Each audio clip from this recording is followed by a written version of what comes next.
Social media पर जैन समाज के सबसे लोकप्रिय जैन न्यूज चैनल महालक्ष्मी की ओर से आप सभी को त्रयोदशी का दिन है और पावन दिन के साथ शुरू सुबह 8 बजे आज करेंगे बहुत एक गंभीर चिंतन की बात, जिसके लिए चैनल महालक्ष्मी हमेशा समर्पित रहा है उसी बारे में। पर कहते हैं पहले सादर जय जिनेंद्र। हमेशा जब भी उठिए सुबह किसी से मिलिए कहिएगा सादर जय जिनेंद्र। यही बात है जो भगवान की जय होती है, किसी का नाम नहीं लेते, इसमें सब भगवान आ जाते हैं अपने आप। हाँ, तो आज की बात कर रहे थे, जगह जगह पंच कल्याणक हो रहे हैं और बात वही घूम कर आती है, क्या इन पंच कल्याणकों से कोई एक छोटी राशि हम पुराने तीर्थों के जीर्णोद्धार के नहीं निकाल सकते?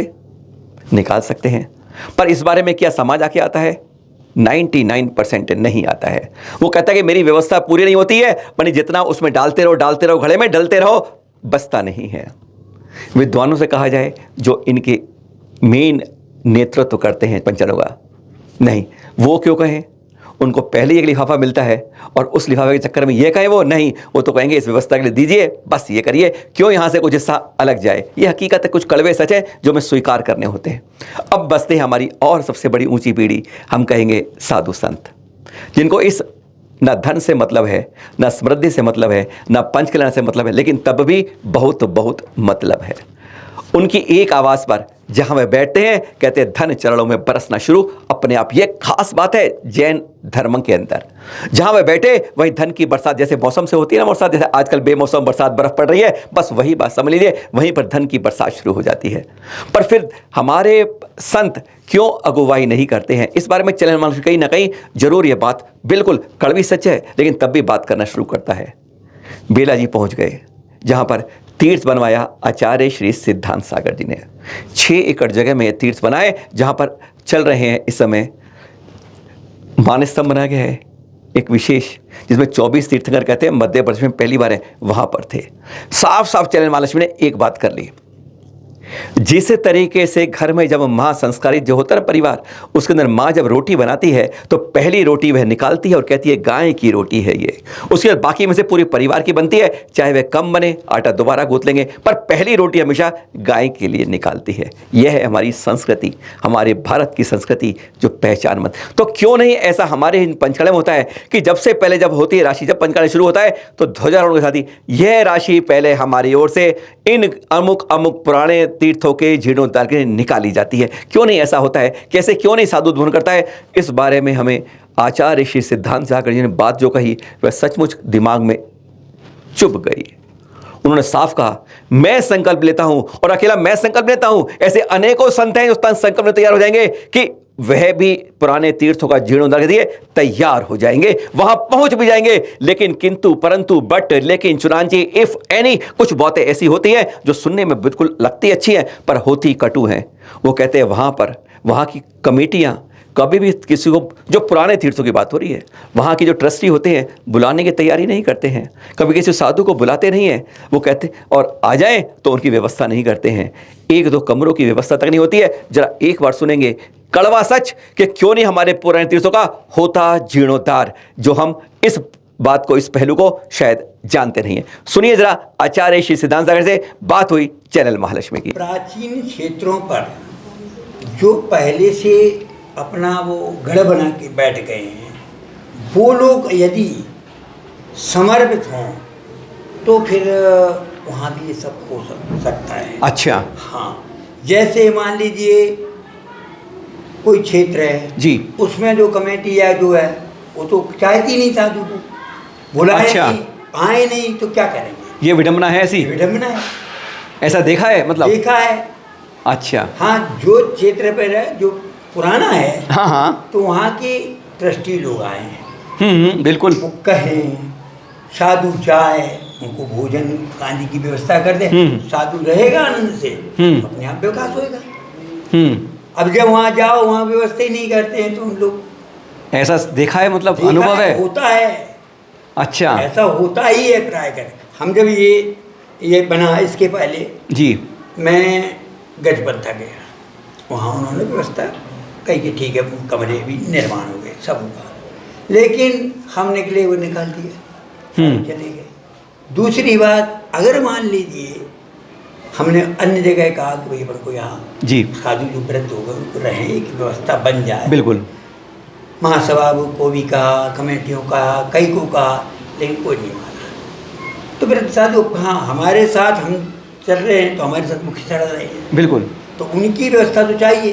जब नहीं बनी तो फिर इन लोगों ने कहा कि आप क्या करना चाहते, हमने कहा सेवा करना चाहते, अब सब कर लिया, थोड़ा सा वो भी करेंगे।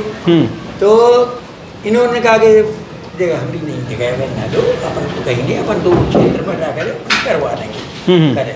लेकिन नहीं बनी, क्षेत्र वाले कोई 2 कमरे देने को तैयार नहीं। आज मैं कहता हूँ, मैं इसको बीड़ा उठाता हूँ जी, अगर वो ये हर क्षेत्र पर 2 कमरे दे देंगे साधुओं के लिए, अच्छा हम तो कर हम इसमें आगे बढ़े। अच्छा।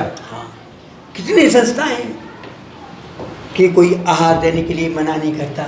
महाराज हैं अभी पिछी दी, साड़ी दे रहे, कितनी संस्थाएं सब दे रहे। लेकिन जैसे अभी एक महासभा है जी, ग्लोबल महासभा, वो भी दे रही है, वो देगी सामान, कोई भी देगा, लेकिन 2 कमरे वहाँ पर चौका स्थायी लगने के लिए व्यवस्था क्षेत्र दे देवे उन क्षेत्रों पर। मतलब प्राचीन तीर्थों पे ये सुविधा बस मिल जाए तो बाकी सब हो सकता है हो फिर। एक और कड़वा सच, कड़वी सच्चाई, आज कहीं भी कोई तीर्थ संत बनवाते हैं ना, वैसे संत तीर्थ बनवाते, उनका सानिध्य होता है, आशीर्वाद होता है, यह सही भाषा का उपयोग होता है। अगर किसी संत के सानिध्य में, उनके आशीर्वाद से, उनकी अगुवाई में, उनके दिशा निर्देश से किसी तीर्थ का निर्माण होता है, किसी मंदिर का होता है, तो वहाँ पर उसका ठप्पा लग जाता है उस संत का। अमुक अमुक संत यहाँ के 10-15 फोटो लग जाएगी उनकी और उनके गुणगान हो जाएगा, और वहाँ पर पंथवाद भी बढ़ जाएगा, यानी दूसरा पंथ आ नहीं सकता। आज ये कड़वी सच्चाई को स्वीकारना होगा। मत कहिए हमारे मंदिर में, हमारे तीर्थ में होता है, 90% तीर्थों में इसी तरह होता है कि वहाँ पर फलाना संत, फलाना संघ, फलाना पंथ, इस तरह बात होती है। हमने यहाँ पर भी सिर्फ आचार्य श्री से जब बात करी कि बेला जी जो आपने बनवाया, क्या पंथवाद में जुड़ा रहेगा? क्योंकि हाईवे पड़ता है, साधु यहाँ से आएंगे तो उन्होंने स्पष्ट कह दिया, कैमरे पर भी कहा और कैमरे के बाहर भी कहा, यह सभी साधुओं के लिए यहाँ के दरवाजे कभी बंद नहीं होते हैं। हर व्यवस्था मिलेगी, जो स्वाध्याय करे, अध्ययन करे, कुछ भी करे, आते हुए विहार करे, यहाँ पर रुके और विहार कर ले। किसी के लिए भी यह दरवाजे कभी भी किंतु परंतु लेकर बंद नहीं होंगे, कोई सवाल नहीं पूछा जाएगा। यह इस तीर्थ की विशेषता रही। कुंडलपुर आते हैं तो यह तीर्थ बीच में पड़ता ही है, लोग विहार करने जाते हैं, यहाँ पर समझाएंगे, बहुत जाते हैं, पर उनके लिए कोई संकुचितता नहीं है, कोई पूछताछ नहीं होनी चाहिए। हमेशा दरवाजे, क्योंकि यही तो जगह होती है जहाँ संत बैठ सकता है। और फिर हमने कहा फिर यहाँ पर श्रावक क्यों आए? क्योंकि फलाना मंदिर में जाता है, फलाना तीर्थ जाता है, वहाँ इतनी बड़ी मूर्ति है, वहाँ अतिशयकारी मूर्ति है, वहाँ ये है वो है, हम सब कुछ सुनाते हैं उन अचल तीर्थों के बारे में। यहाँ पर क्यों आए? तो उन्होंने बहुत सुंदर जवाब दिया, जरा सुनिए आप भी। देखो भाई, साधु साधना करेंगे तो जनता उनके दर्शन को आएगी, बिल्कुल, और इसलिए आए कि वो दान दे, ऐसा नहीं है। हमारा सोच ये है कि साधु जिस भूमि पर साधना करेंगे वो भूमि स्वतः तीर्थ होती है, और ये तो कहा जाता है जहाँ जीव को मिले शांति वही तीर्थ स्थान। बिल्कुल ठीक है। तो अब यहाँ अगर शांति मिलेगी तो अवश्य आएगी जनता। हम किस तरह उसे आह्वान कर सकते हैं कि हाँ भाई यहाँ आने का फायदा, उसे लाभ क्या मिल सकता है? देखो भाई, कि चलते फिरते तीर्थ है यहाँ पर, ये लोभ से और भय से तो कोई भक्ति होती नहीं। बिल्कुल नहीं होगी। हमारा तो ये कि वो देख करके वीतरागता को देख करके स्वतः दर्शन करेगा तो उसको फल मिलेगा। हम कहें कि तुम आओ हमारे दर्शन करो, नहीं, वो तो आ रहा है तो उससे क्या? नहीं, बिल्कुल कोई चीज मैं ऐसी नहीं करना चाहता हूँ कि प्रलोभन का केंद्र बने। बिल्कुल ठीक है। हमें ऐसा कोई नहीं करना है कि जो भय का कारण, हाँ बिल्कुल ठीक है। हमें तो सिर्फ ये है कि साधना करने का साधन बनाना है। यहाँ साधना करें, साधु संत कोई भी आए, उनकी व्यवस्था हो और उनकी साधना को देख करके लोग आएँ, उनको शांति मिले।